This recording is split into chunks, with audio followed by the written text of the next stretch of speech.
Now इसका third वाला part देखिए, कॉस ऑफ साइन इनवर्स -3/5। बाहर कॉस है, अंदर साइन इनवर्स है। अगर मैं साइन इनवर्स को कॉस इनवर्स में बदल दूं, यहां कॉस इनवर्स लिख पाऊं, तो कॉस से कॉस इनवर्स कैंसिल हो जाएगा और हमें सिंपलीफाइड वैल्यू मिलेगी।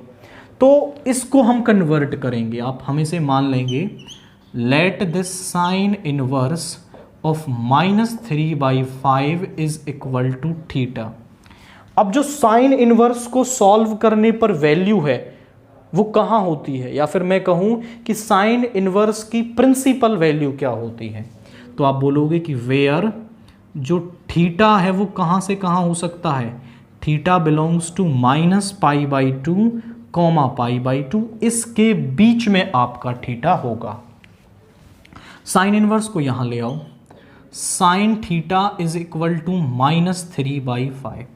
आप देखिए -π/2 से π/2, इधर तो π/2, और अगर आप एंगल को क्लॉकवाइज मीजर करते हैं तो -π/2 आता है यहां पर। 3π/2 anti clockwise measure, clockwise measure करोगे माइनस का π/2, यानी जो एंगल है जो यहां से वैल्यू मिलेगी वो इन दोनों में हो सकती है, केवल इन दोनों में आएगी। बट हमने जब यहां देखा तो साइन थीटा जो है वो नेगेटिव वैल्यू दे रहा है, और साइन थीटा नेगेटिव कहां होगा, यहां तो सभी पॉजिटिव होते हैं। आपका जो साइन थीटा है वो नेगेटिव होगा फोर्थ क्वाड्रेंट में, यानी हम यहां इस एंगल को और थोड़ा रेस्ट्रिक्ट कर सकते हैं। Theta belongs to -π/2 0। जीरो पर भी नहीं होगा, जीरो पर भी साइन की वैल्यू जीरो होती है, जिसे हम टेक्निकली पॉजिटिव बोलते हैं। तो यहां पर आपका क्या है कि -π/2 से 0।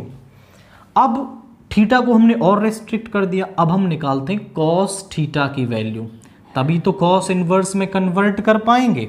तो वो होती है √1 - साइन स्क्वायर थीटा। आप बोले सर रूट से वैल्यू प्लस माइनस आती है, डेफिनेटली प्लस माइनस आती है, बट जो हमारा थीटा है वो कहाँ से कहाँ है, वो है -π/2 से 0, -π/2 से 0 यानी कि फोर्थ क्वाड्रेंट में। और फोर्थ क्वाड्रेंट में तो कॉस क्या होता है, पॉजिटिव होता है, यानी नेगेटिव वैल्यू तो आपको कंसीडर ही नहीं करनी यहां पर, तो केवल कॉस थीटा को पॉजिटिव ले लेना है। अब वैल्यू रखो तो यहां आ जाएगा 1 -3 का स्क्वायर 9, 5 का स्क्वायर 25। एलसीएम ले लो, दैट इज 25। सो 25 - 9 यहाँ पे आ गया 16/25। दोनों का रूट लिखोगे तो cos theta is equal to 4/5। Cos को इधर ले आएंगे तो theta is equal to cos inverse 4/5, और ये बराबर था आपका साइन इनवर्स -3/5 के।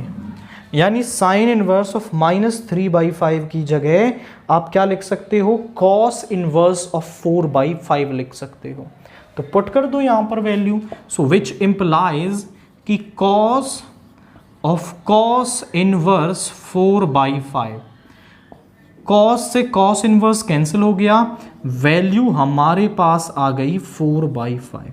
तो आपने देखा कि हमारा जो प्राइमरी टारगेट है वो हर बार यही है कि हम बाहर जो वैल्यू है अंदर वो बना पाए। थोड़ा एंगल का ध्यान रखना है, क्योंकि वैल्यू नेगेटिव या पॉजिटिव डिपेंड करेगी उस थीटा पर कि वो किस क्वाड्रेंट में आपका बिलोंग कर रहा है।